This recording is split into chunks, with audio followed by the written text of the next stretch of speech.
सबसे पहले इस टाइटल को देखते हैं, अनलॉन्डर्ड ट्रुथ।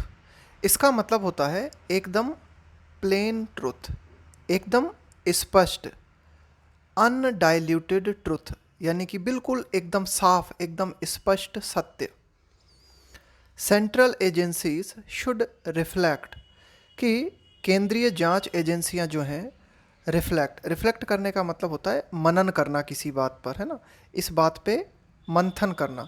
तो जो केंद्रीय जांच एजेंसीज हैं उन्हें इस बात के ऊपर जो है मंथन करना चाहिए। किस बात के ऊपर? अबाउट, किस बारे में? The way they are used for political ends. देखो ये जो शब्द लिखा हुआ है एंड्स, इस एंड्स का मतलब है आपका उद्देश्य, आपका गोल, यानी कि किसी पर्टिकुलर राजनीतिक उद्देश्य की प्राप्ति के लिए जिस तरह से केंद्रीय एजेंसीज का प्रयोग किया जाता है, इस बारे में केंद्रीय एजेंसीज को क्या करना चाहिए? मंथन करना चाहिए, विचार करना चाहिए। आगे देखते हैं।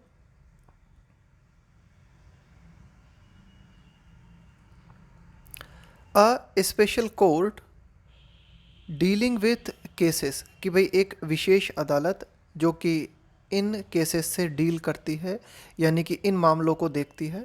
अंडर के तहत the prevention of money laundering act, यानी कि PMLA के तहत मामलों को देखने वाली एक विशेष अदालत ने मुंबई में हैज़ मेड, इस अदालत ने क्या किया है? Has made some extraordinarily, बहुत ही ज़्यादा असाधारण जो है, ऑब्जर्वेशंस का मतलब होता है टिप्पणियाँ, है ना, कुछ बहुत ही ज़्यादा आप कह सकते हो कि असाधारण रूप से स्कैथिंग ऑब्जर्वेशन। स्कैथिंग का मतलब होता है तीव्र आलोचनापूर्ण, है ना, बहुत ही ज़्यादा किसी को क्रिटिसाइज़ करते हुए कुछ कहना, उसे हम कहेंगे स्कैथिंग। स्कैथिंग का मतलब है कि भाई बहुत ही ज़्यादा तीखा और बहुत ही ज़्यादा आलोचना से भरा हुआ। तो इस कोर्ट ने क्या किया है? अपने कुछ ऑब्जर्वेशंस दिए हैं ना, कुछ जो है बातें पॉइंट आउट की है कोर्ट ने, और ये जो बातें हैं वो बहुत ही आलोचनापूर्ण और बहुत ही तीखी हैं। किस बारे में? The way the ED functions, function का मतलब है काम करना, कि जिस तरह से प्रवर्तन निदेशालय, एनफोर्समेंट डायरेक्टरेट, कि जिस तरह से द वे का मतलब है आपके काम करने का तरीका, फंक्शन कार्य करना, कि जिस तरह से ED फंक्शन करती है उसके बारे में बहुत ही ज़्यादा आलोचनापूर्ण कुछ ऑब्जर्वेशंस इस विशेष अदालत के द्वारा किए गए हैं। While granting bail to Sanjay Raut, while जबकि, ग्रांट का मतलब है प्रदान करना, जमानत, है ना, संजय राउत को जमानत प्रदान करते हुए, कौन है संजय राउत? शिवसेना, जो कि उद्धव ठाकरे, है ना, शिवसेना दो भागों में बट चुकी है ना, एक है एकनाथ शिंदे वाला ग्रुप और दूसरा है उद्धव ठाकरे वाला ग्रुप, ठीक है। तो संजय राउत जो है क्या है? MP हैं शिवसेना के, शिवसेना जो उद्धव ठाकरे को बिलोंग करती है। द कोर्ट हैज़ टर्म्ड, तो संजय राउत को जमानत देते हुए इस विशेष अदालत ने टर्म्ड, टर्म्ड का मतलब होता है करार देना, टर्म्ड हिज अरेस्ट, अदालत ने संजय राउत की गिरफ्तारी को करार दिया है, यानी कि इस गिरफ्तारी के बारे में कहा है। क्या कहा है? नॉट ओनली इलीगल, कि न केवल ये गिरफ्तारी गैर कानूनी है, बट ऑल्सो, लेकिन साथ ही साथ, वन, एक ऐसी गिरफ्तारी है, रिकॉर्डेड, है ना, यानी कि इस गिरफ्तारी को किया गया for no reason at all, बिना किसी कारण के, यानी कि इस मामले में गिरफ्तारी की कोई ज़रूरत नहीं थी। ये ऑब्जर्वेशन अदालत ने किया। आगे देखते हैं। द ग्रांट ऑफ बेल, यानी कि जमानत को प्रदान करना, and the observations made by special जज MG देश पांडे, MG देश पांडे जो कि विशेष जज हैं, इनके द्वारा जमानत का दिया जाना, और जो कुछ ऑब्जर्वेशंस है ना, कुछ पॉइंट्स जो उन्होंने पॉइंट आउट किए हैं। हैव गाल्वनाइज, देखो गाल्वनाइज का मतलब होता है किसी को कोई एक्शन लेने के लिए प्रेरित करना। तो स्पेशल जज MG देश पांडे ने जमानत दे दी है और कुछ बातें उन्होंने कही हैं, तो इनके कारण क्या हुआ है? ED प्रेरित हुई है, यानी कि जज एम जी देश पांडे के द्वारा जो फैसला दिया गया है, उस फैसले ने ईडी को गल्वनाइज किया है, ईडी को प्रेरित किया है किस बात के लिए? टू फाइल, दाखिल करना, an immediate appeal before the Bombay high court. यानी कि ईडी ने डिसाइड किया है कि वह इस फैसले के खिलाफ तुरंत बॉम्बे हाई कोर्ट में अपील दाखिल करेगी। बट लेकिन द लेंदी ऑर्डर कंटेन्स, लेकिन ये जो ऑर्डर पारित किया गया है, स्पेशल जज एम जी देश पांडे ने ये जो एक लंबा ऑर्डर दिया है, इसमें कंटेन है ना, इसमें क्या क्या बातें शामिल हैं? एनफ मटेरियल, यानी कि इस ऑर्डर में पर्याप्त बातें हैं। टू सब्सटेंशिएट, सब्सटेंशिएट का मतलब होता है किसी चीज़ को आवश्यक बना देना, है ना, या फिर आप कह सकते हो सब्सटेंशिएट का मतलब है कि provide evidence to support the truth of, यानी कि किसी बात के सपोर्ट में पर्याप्त एविडेंस उपलब्ध कराना। तो ये जो ऑर्डर है इसमें पर्याप्त रूप से बातें कही गई हैं टू सब्सटेंशिएट द चार्ज का मतलब है आरोप, बाय अपोजिशन पार्टीज।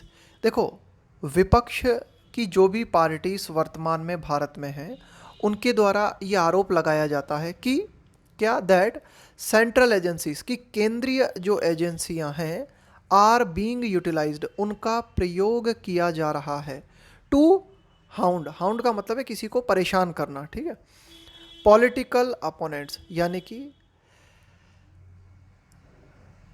केंद्रीय जांच एजेंसीज जो हैं उनका प्रयोग राजनीतिक रूप से विपक्षी पार्टी के जो सदस्य हैं उन्हें परेशान करने के लिए केंद्रीय जांच एजेंसीज का दुरुपयोग किया जा रहा है, ठीक है। तो ये जो बात है, इस बात के समर्थन में पर्याप्त एविडेंस इस ऑर्डर में है। द जज हैज फाउंड, जज ने पाया है दैट की the underlying criminal case, underlying का मतलब है निहित होना, criminal case of cheating concerned another set of people who had committed misdeeds, misdeeds का मतलब होता है गलत काम, ठीक है ना। तो कुल मिला के द जज हैज फाउंड, जज ने इस बात को पाया कि underlying criminal case of cheating, underlying का मतलब हो गया निहित होना, चीटिंग धोखाधड़ी, कंसर्न का मतलब है संबंधित, another set of people who had committed misdeeds but they were not arrested. जज ने ये पाया कि जिन पॉलिटिकल राजनेताओं को, है ना, खास करके विपक्षी दल के जो राजनेता हैं उन्हें गिरफ्तार किया जा रहा है, ठीक है, इसी तरह का अपराध या इसी तरह के मिसडीड्स, इसी तरह के गलत काम अन्य लोगों ने भी किए हैं लेकिन उनकी गिरफ्तारियां नहीं हुई है, ठीक है ना। तो ये पाया गया कि अनदर सेट ऑफ पीपल, की अन्य लोग, हु हैड, कमिट का मतलब होता है अंजाम देना, है ना, जैसे कोई अपराध को अंजाम देना, कि अन्य लोग जिन्होंने इसी तरह की कुछ धोखाधड़ी के काम किए but they were not arrested, लेकिन उनको गिरफ्तार नहीं किया गया। As far as mister Raut and his associate Praveen Raut, जहाँ तक सवाल है, एज फार एज का मतलब है जहाँ तक बात है, मिस्टर राउत और उनके जो सहयोगी हैं प्रवीण राउत, प्रवीण राउत कौन है? हु हैज़ ऑल्सो बीन, इनके सहयोगी हैं मिस्टर संजय राउत के, Praveen Raut, who has also been given bail, इनको भी जो है, प्रवीण राउत को भी जो है जमानत दे दी गई है। वर कंसर्न्ड, है ना, as far as mister Raut, mister Sanjay Raut and mister Praveen Raut were concerned, जहाँ तक मिस्टर संजय राउत और मिस्टर प्रवीण राउत का सवाल था, it was essentially a civil dispute, ये जो पूरा की पूरा केस था ये आवश्यक रूप से एक सिविल डिस्प्यूट था। सिविल डिस्प्यूट का मतलब हो गया एक तरीके से दीवानी कानूनी मुकदमा। देखो, दो तरह के मुकदमे होते हैं, दीवानी और फौजदारी। दीवानी मुकदमे में आते हैं, आपने थोड़ी धोखाधड़ी कर दी है ना, गलत खाते में लेन देन कर दिया, गलत नाम वगैरह चढ़ा दिए। फौजदारी मुकदमे होते हैं हत्या, बलात्कार, मर्डर, है ना, ये सारी बातें। तो कुल मिला के ये जो मामला था ये सिविल डिस्प्यूट था। And there was nothing to show, और इस मामले में ऐसा कुछ भी नहीं था जो ये प्रदर्शित करे दैट कि money involve in their transactions, कि money involve in their transaction, transaction का मतलब होता है आपका लेन देन जो होता है, पैसों का लेन देन, है ना, वर प्रोसीड्स, प्रोसीड्स का मतलब हो गया प्राप्ति, यानी कि ये पैसा कहाँ से आया आपके पास, प्रोसीड्स ऑफ क्राइम। तो कुल मिला के ऐसा कुछ भी नहीं था जो कि ये प्रदर्शित करे इस केस में कि जो मनी का लेन देन किया गया है वो मनी क्राइम से प्राप्त हुई थी, ठीक है ना, were proceeds of crime. Their arrest under the PMLA was illegal. तो इनकी जो गिरफ्तारी हुई PMLA के तहत, जो गिरफ्तारी जो है वो गैर कानूनी थी। द कोर्ट सेड, ऐसा कोर्ट ने कहा। बिकॉज, क्यों, there was no underlying scheduled offence. क्यों, इसलिए, अंडरलाइंग का मतलब है निहित होना, शेड्यूल्ड ऑफेंस का मतलब है अपराध, कि इस पूरे की पूरे मामले में कोई भी निहित कोई, देखो ये जो PMLA के तहत गिरफ्तारी की जाती है ना, ये खास करके की जाती है कि भाई क्राइम को फंडिंग करने वाली जो मनी होती है ना, कि भाई ऐसा तो नहीं हो रहा कि किसी पैसे के माध्यम से क्राइम को फंड किया जा रहा है ना, इसके तहत जो है गिरफ्तार, तो ऐसा कोई मामला इस मामले में नहीं था, है ना। द ED हैज़ अलीज्ड, ED जो है इन्फोर्समेंट डायरेक्टरेट, उसने ये आरोप लगाया है दैट की द प्रोसीड्स का मतलब है प्राप्ति, है ना, जो पैसा आपको मिला, of the fraudulent sale of tenements. देखो इस शब्द का मतलब होता है, टेनेमेंट्स का मतलब होता है एक तरह की अपार्टमेंट बिल्डिंग जिसमें कई छोटे छोटे अपार्टमेंट्स होते हैं ना, खास करके गरीब क्षेत्र में, कि भाई कोई आपका, आप कह सकते हो कि in a poor area of a city, कि एक बहुत बड़ी बिल्डिंग जो कि छोटे छोटे अपार्टमेंट्स में डिवाइडेड होती है, ठीक है। Fraudulent sale of tenements pertaining to, pertain to का मतलब होता है, परटेन के साथ में टू प्रेपोजिशन आता है, इस परटेन टू का मतलब संबंधित होना, अ redevelopment project at Patra Chawl in Mumbai. Mumbai में पात्राचौल, आप कह सकते हो कि पात्राचौल नामक स्थान पे मुंबई में एक रीडेवलपमेंट प्रोजेक्ट था, कि भाई जो है घर जो है नए बनाए जाने थे। तो वहाँ पे क्या हुआ, टेनेमेंट्स है ना, कि वहाँ पे ये जो छोटे छोटे अपार्टमेंट्स बने हुए थे, छोटे छोटे मकान वगैरह बने हुए थे, तो उनको सेल किया गया, है ना, धोखाधड़ीपूर्ण तरीके से उनको सेल किया गया, और उससे जो पैसा आया वो, उस पैसे के बारे में ED ने कहा है ना, कि भाई ED ने ये आरोप लगाया है कि the proceeds of the fraudulent sale of tenements pertaining to a redevelopment project at Patra Chawl in Mumbai amounted to, amount to का मतलब होता है इक्वल टू, है ना, कि भाई ये राशि कितने रुपयों के बराबर थी, टू 1039 करोड़, कि 1039 करोड़ के लगभग ये जो है पैसा प्राप्त हुआ, किन चीज़ों को बेचकर, ये जो पात्राचौल घोटाला हुआ पूरा इसमें। इट हैड फर्दर अलीज्ड, अब ये जो ED है इसने ये आरोप भी लगाया था, है ना, फर्दर का मतलब है अपनी बात में कुछ और ऐड करते हुए, ठीक है ना। तो ED ने ये आरोप भी लगाया था क्या, दैट कि मिस्टर प्रवीण राउत, कि मिस्टर प्रवीण राउत जो थे वाज अ प्रॉक्सी। देखो प्रॉक्सी का मतलब होता है किसी अन्य के लिए काम करना, जैसे मेरी जगह आप वोट डाल रहे हो तो आप मेरे प्रॉक्सी की तरह काम कर रहे हो फॉर संजय राउत, है ना। तो कुल मिला के संजय राउत के प्रॉक्सी के रूप में मिस्टर प्रवीण राउत काम कर रहे थे, है ना, यानी कि एक तरीके से संजय राउत का ही हो रहा था काम तो, लेकिन वो एक तरीके से प्रवीण राउत के नाम पे हो रहा था। एंड दैट द लेटर, किसी वाक्य में जब हम दो व्यक्तियों का जिक्र करते हैं तो पहले वाले व्यक्ति को बोलते हैं फॉर्मर और दूसरे वाले व्यक्ति को बोलते हैं लेटर, लेटर मतलब बाद वाला। तो यहाँ ये जो लेटर शब्द आया ये आया है संजय राउत के लिए। And that the latter and his wife, यानी कि संजय राउत और उनकी वाइफ जो है, हैड यूटिलाइज्ड ₹95 करोड़, और संजय राउत और उनकी वाइफ ने 95 करोड़ रुपए का जो है प्रयोग किया। ये 95 करोड़ रुपए कहाँ से प्राप्त हुए, आउट ऑफ, कहाँ से आए 95 करोड़ रुपए, the proceeds to buy assets. देखो पहले तो क्या किया गया, पात्राचौल घोटाला हुआ, है ना, और उस घोटाले में जो भी पैसा मिला उस पैसे में से ये जो 95 करोड़ रुपए हैं, है ना, ये जो प्रोसीड्स थी, ये जो प्राप्ति थी, इस पैसे को मिस्टर संजय राउत और उनकी वाइफ के द्वारा अन्य असेट्स खरीदने के लिए प्रयोग किया गया, है ना, उन्होंने जो है और कुछ खरीदारी की इनसे।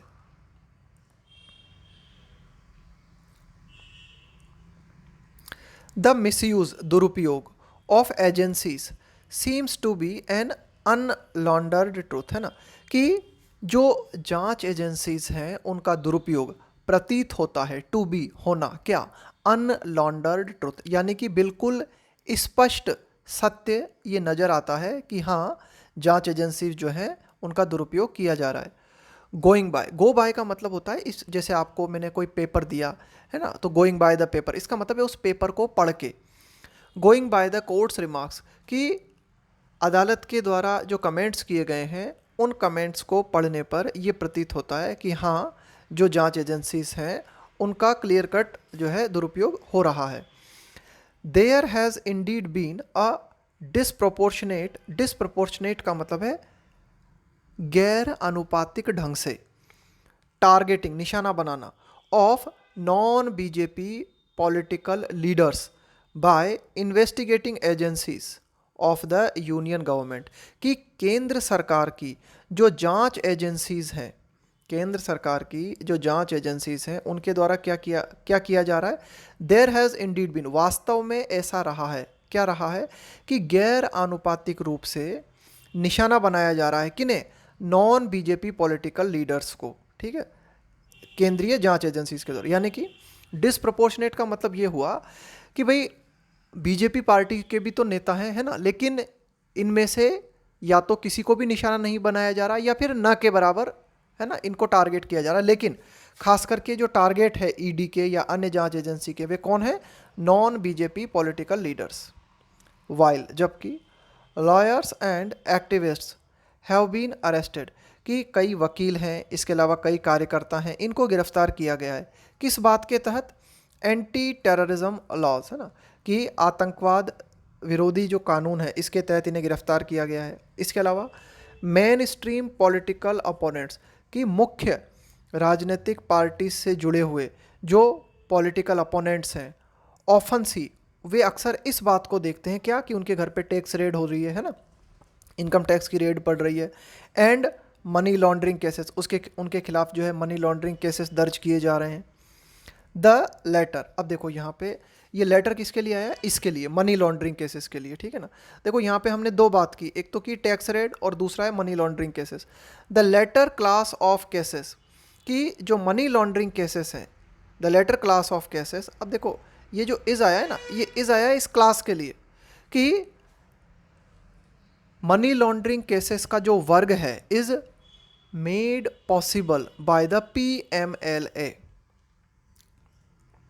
कि भाई ये जो PMLA कानून है इसके माध्यम से ये संभव हो पा रहा है कि मनी लॉन्ड्रिंग केसेस दर्ज किए जा रहे हैं। क्यों, क्योंकि ये जो PMLA कानून है ये ईडी को परमिट करता है, ईडी को जो है ये पावर्स देता है टू रजिस्टर, कि ईडी जो है रजिस्टर कर सकती है case, a money laundering case, whenever, whenever का मतलब है जब भी, जब कभी भी, whenever there is an FIR by the police involving a given list of offences. A given list of offences का मतलब है, गिवन का मतलब है जो प्रदान की गई है, लिस्ट ऑफ ऑफेंसेस, कि एक पर्टिकुलर अपराधों की लिस्ट पुलिस को दी गई है, और इन अपराधों के तहत अगर कोई FIR दर्ज की जाती है तो मनी PMLA का प्रयोग करके ईडी जो है उस व्यक्ति के खिलाफ केस दर्ज कर सकती है।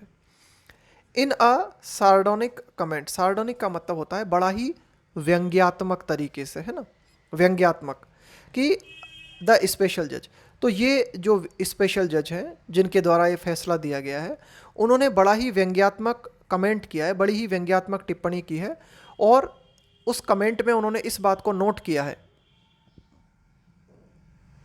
क्या बात नोट की है उन्होंने, दैट कि the ED works at great speed while making an arrest, कि ईडी जो है गिरफ्तारी के समय बहुत ही तीव्र स्पीड के साथ काम करती है, बट लेकिन प्रोसीड, प्रोसीड का मतलब है यहाँ पे आगे बढ़ना, जैसे केस है, ये केस कितना आगे बढ़ा, but proceeds with the trial, trial का मतलब है यहाँ पे सुनवाई, at a snail pace, pace का मतलब होता है रफ्तार, स्नेल का मतलब होता है घोंगा, घोंगा कितना धीरे धीरे चलता है ना, बिल्कुल आराम आराम से घिसट घिसट के, ठीक है।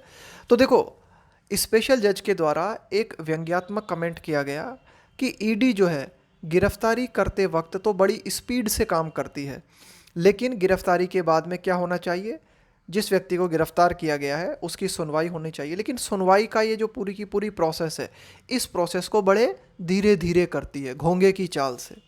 तो देखो ये व्यंग्यात्मक कमेंट है एक, जो कि न्यायाधीश ने किया है। ईडी ऑफिसर्स सीम, ईडी के जो अधिकारी हैं वे प्रतीत होते हैं, टू बी अवेयर, अवेयर का मतलब है इस बात की आपको जानकारी है ना, इस बात के प्रति आप जागरूक हो। टू बी अवेयर, अवेयर के साथ में आता है of preposition. To be aware only of section 19। देखो सेक्शन 19 के तहत ईडी को पावर है क्या, कि ईडी जो है गिरफ्तारी कर सकती है। एंड सेक्शन 45, सेक्शन 45 के तहत ईडी को पावर है स्ट्रिंजेंट, स्ट्रिंजेंट का मतलब होता है सख्त, कठोर, कंडीशंस फॉर बेल, है ना, कि भाई इस सेक्शन 45 के तहत क्या है, किसी व्यक्ति को जमानत मिले या न मिले। तो सेक्शन 45 में सख्त प्रावधान है और इन प्रावधानों के तहत व्यक्ति को जो है तुरंत जमानत नहीं मिल सकती। तो ईडी जो है सेक्शन 19 और सेक्शन 45 को लेकर तो बड़ी ही अवेयर नज़र आती है, बट नॉट द फैक्ट, लेकिन ईडी जो है इस तथ्य के प्रति, इस फैक्ट के प्रति जो है अवेयर नज़र नहीं आती, दैट कि they should also hold a trial, कि उन्हें जिस व्यक्ति को गिरफ्तार किया गया है उसकी सुनवाई को भी कंडक्ट करना चाहिए। होल्ड का मतलब आयोजित करना, कि भाई जो व्यक्ति गिरफ्तार हुआ है उसकी सुनवाई जल्द से जल्द हो सके, इस बात को सुनिश्चित करना, इस बात के प्रति ईडी जो है अवेयर नज़र नहीं आती। आगे देखते हैं। द जज रिमार्क, कि जो जज महोदय हैं इनके जो कमेंट्स हैं ऑल्सो ड्राइव होम। देखो ड्राइव होम का मतलब होता है किसी बात को, किसी बात पर जो है जोर देना। To make clear by special emphasis, यानी कि किसी बात पे जोर देके उसे और स्पष्ट करना। तो जज के द्वारा जो कमेंट्स किए गए हैं वे इस बात पर जो है जोर देते हैं, इस बात को और ज़्यादा क्लियर कर देते हैं, इस फैक्ट को क्लियर कर देते हैं। किस तथ्य को, दैट मनी लॉन्ड्रिंग प्रोसिक्यूशंस, कि मनी लॉन्ड्रिंग से जुड़े हुए जो भी अभियोग हैं, प्रोसिक्यूशंस का मतलब होता है ये जो अदालती कार्यवाही होती है, जो अभियोग लगाए जाते हैं, कि मनी लॉन्ड्रिंग जो प्रोसिक्यूशंस हैं हैव एन एब्सिमली, एब्सिमली का मतलब होता है बहुत ही डाउन, बहुत ही नीचे, बहुत ही लो, एब्सिमली लो रेट ऑफ कन्विक्शन। कन्विक्शन का मतलब होता है किसी की दोष सिद्धि, किसी को किसी बात के लिए दोषी ठहराना, उसे कहा जाता है कन्विक्शन। तो जज के द्वारा जो कमेंट्स किए गए हैं वो इस बात पर भी जो है, इस बात को भी क्लियर कर देते हैं कि मनी लॉन्ड्रिंग से संबंधित जो सुनवाइयाँ हुई हैं उनमें दोष सिद्धि की दर जो है वो बहुत ही नीचे है। यानी कि जितने केसेस, ज़्यादातर जो भी केसेस ये मनी लॉन्ड्रिंग से संबंधित आए, इनमें दोष सिद्धि बहुत कम लोगों की हुई, यानी कि बहुत कम लोग जो है दोषी पाए गए। Instead of rushing, instead of का मतलब है के बजाय, रशिंग, रशिंग का मतलब है दौड़ना, जल्दबाजी करना, है ना, बहुत ही जल्दबाजी दिखाना। To file appeals against, adverse का मतलब होता है प्रतिकूल, जो आपके अनुकूल नहीं है, जो अनफेवरेबल है, ऑर्डर्स, कि ईडी के, है ना, ईडी को जो भी एडवर्स ऑर्डर्स प्राप्त होते हैं उन एडवर्स ऑर्डर्स के खिलाफ तुरंत अपील फाइल करने की बजाय सेंट्रल एजेंसीज, जो भी केंद्रीय एजेंसीज हैं, ऑट टू रिफ्लेक्ट, उन्हें इस बात पे चिंतन करना चाहिए, इस बात पे मनन करना चाहिए। देखो ऑट और शुड दोनों का मतलब होता है चाहिए, लेकिन शुड की बजाय हम ऑट का प्रयोग करते हैं जब मामला नैतिक जिम्मेदारी से जुड़ा हुआ होता है, नैतिक रेस्पॉन्सिबिलिटी से जुड़ा हुआ हो। तो कि भाई जो एडवर्स ऑर्डर्स हैं उनके खिलाफ अपील फाइल करने की जल्दबाजी दिखाने की बजाय जो जांच एजेंसीज हैं उन्हें इस बात पे चिंतन करना चाहिए, किस बात पे, ऑन द मैनर, उस मैनर, है ना, मैनर का मतलब है यहाँ पे तरीका, on the manner in which they are being utilised for political ends, ends का मतलब हुआ गोल, उद्देश्य, कि राजनीतिक उद्देश्य की प्राप्ति के लिए जिस तरह से केंद्रीय जांच एजेंसीज का प्रयोग किया जा रहा है, इस बात पर केंद्रीय जांच एजेंसीज को चिंतन करना चाहिए।